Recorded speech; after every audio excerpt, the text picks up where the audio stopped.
Bismillahirrahmanirrahim. Assalamualaikum warahmatullahi wabarakatuh.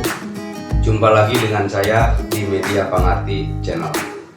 Dalam pertemuan kali ini kita akan membahas materi pendidikan kewarganegaraan kelas 8 untuk SMP dan MTS bab 2, yaitu menumbuhkan kesadaran terhadap Undang-Undang Dasar Negara Republik Indonesia tahun 1945. Ananda sobat belajar dimanapun Anda berada, maklumi bersama bahwa setiap negara tentu saja mempunyai konstitusi. Apa itu konstitusi? Konstitusi adalah hukum dasar. Dilihat dari bentuknya, hukum dasar itu terdiri dari dua macam. Yang pertama, hukum dasar tidak tertulis, dan yang kedua, hukum dasar tertulis. Hukum dasar tidak tertulis disebut konvensi. Salah satu contoh konvensi diantaranya adalah kebiasaan pidato kenegaraan presiden pada saat menjelang peringatan Hari Kemerdekaan Negara Republik Indonesia tanggal 17 Agustus setiap tahunnya. Nah, selanjutnya, hukum dasar tertulis adalah Undang-Undang Dasar. Undang-Undang Dasar Negara yang digunakan oleh Negara Republik Indonesia adalah Undang-Undang Dasar Negara Republik Indonesia tahun 1945. Dari sejak ditetapkannya oleh PPKI tanggal 18 Agustus 1945 hingga sekarang, Undang-Undang Dasar Negara Republik Indonesia tahun 1945 sudah 4 kali dirubah atau diamandemen. Nah, Undang-Undang Dasar Negara Republik Indonesia ini sebelum diamandemen itu terdiri dari 3 bagian. Yang pertama adalah pembukaan, yang kedua adalah batang tubuh, dan yang ketiga penjelasan. Tapi setelah diamandemen hanya terdiri dari 2 bagian saja, yaitu pembukaan dan isi atau pasal-pasal. Nah, dalam bahasan kali ini kita akan memfokuskan 2 sub pokok bahasan saja, yaitu yang pertama adalah kedudukan dan makna dari pembukaan Undang-Undang Dasar Negara Republik Indonesia. Dan yang kedua adalah hubungan antara proklamasi dengan pembukaan Undang-Undang Dasar Negara Republik Indonesia. Nah, untuk lebih jelasnya, silakan kalian simak penjelasannya sebagai berikut.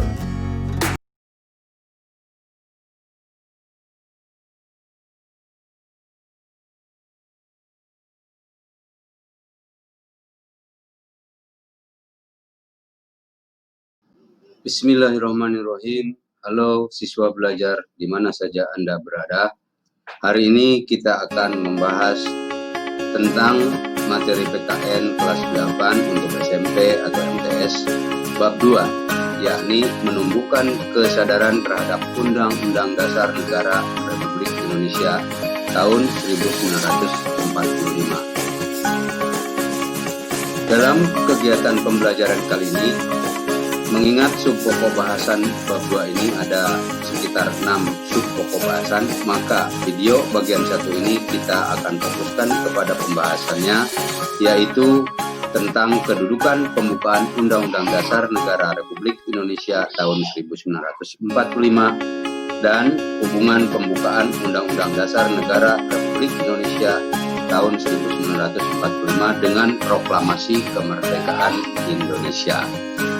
Baik, kita akan mulai dengan pembahasan yang pertama, yaitu kedudukan pembukaan Undang-Undang Dasar 1945. Undang-Undang Dasar Negara Republik Indonesia tahun 1945 adalah merupakan hukum dasar tertulis yang memuat aturan dasar yang mengikat seluruh warga negara. Sebagai hukum dasar, Undang-Undang Dasar Negara Republik Indonesia tahun 1945 merupakan sumber hukum bagi peraturan perundang-undangan lainnya. Menurut Pasal 1, Aturan Tambahan Sistematika Undang-Undang Dasar Negara Republik Indonesia tahun 1945 terdiri dari dua bagian, yaitu satu, pembukaan, dan yang kedua, pasal-pasal. Dilihat dari tertib hukum nasional, pembukaan dan pasal-pasal memiliki kedudukan yang berbeda. Tentu saja, kedudukan pembukaan Undang-Undang Dasar Negara Republik Indonesia tahun 1945 lebih tinggi dari pasal-pasalnya. Karena pembukaan Undang-Undang Dasar tahun 1945 merupakan pokok kaidah negara yang fundamental bagi negara Republik Indonesia. Sebagai pokok kaidah negara yang fundamental, pembukaan Undang-Undang Dasar Negara Republik Indonesia tahun 1945 telah memenuhi syarat sebagai berikut. Yang pertama, berdasarkan sejarah kesusunannya, pembukaan disusun oleh Panitia 9 yang tergabung dalam Badan Penyelidik Usaha-Usaha Persiapan Kemerdekaan Indonesia atau yang biasa kita kenal dengan BPUPKI dan ditetapkan oleh PPKI yang anggotanya adalah The Founding Father atau bapak-bapak pendiri negara yang telah mewakili seluruh bangsa Indonesia.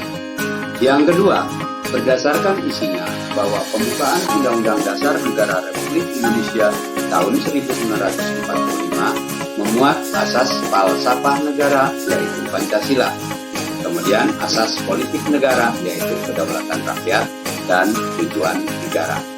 Yang ketiga, pembukaan Undang-Undang Dasar Negara Republik Indonesia tahun 1945 juga menetapkan adanya suatu Undang-Undang Negara Republik Indonesia, yaitu Undang-Undang Dasar Negara Indonesia tahun 1945. Pokok-pokok kaidah negara yang fundamental ini di dalam hukum negara mempunyai hakikat dan kedudukan yang tetap, kuat, dan tidak berubah.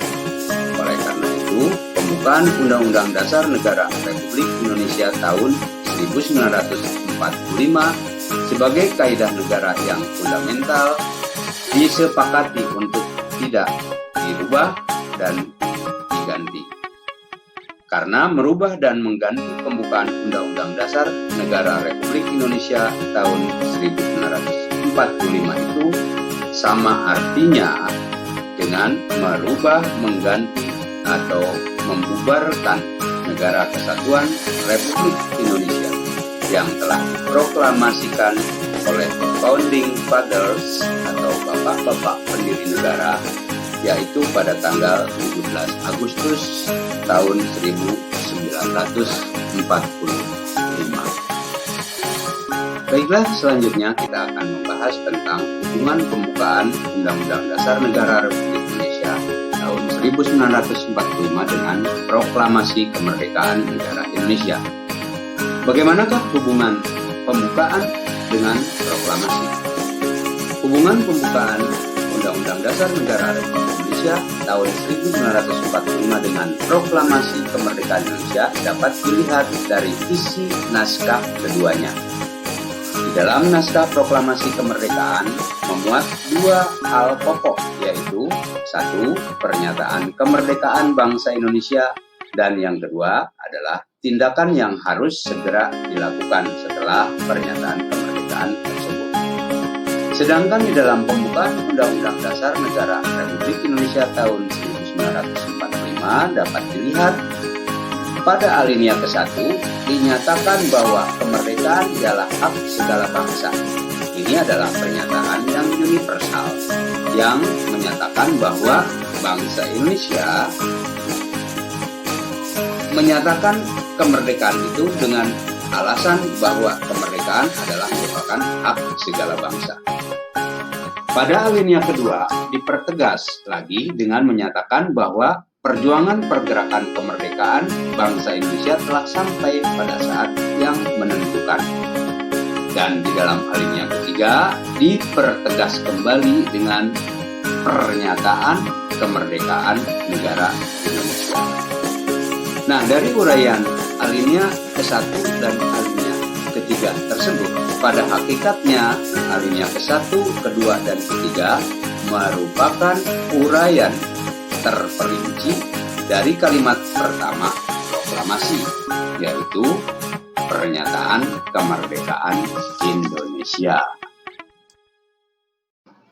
Sedangkan alinea keempat memberi arah pertanggungjawaban terhadap pelaksanaan tindakan yang harus dilakukan setelah proklamasi kemerdekaan, antara lain dengan menetapkan Undang-Undang Dasar Negara Republik Indonesia tahun 1945. Dari uraian tadi, kita dapat memahami bahwa pembukaan Undang-Undang Dasar Negara Republik Indonesia tahun 1945 dan Proklamasi Kemerdekaan Indonesia merupakan satu kesatuan yang bulat karena isi dan makna yang terkandung di dalam pembukaan Undang-Undang Dasar Negara Republik Indonesia tahun 1945 merupakan penjabaran dari amanat proklamasi.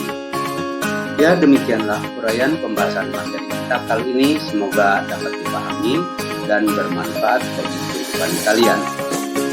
Silakan kalian pelajari kembali di rumah untuk memperdalam materi bab 2 ini. Demikianlah kurang lebihnya.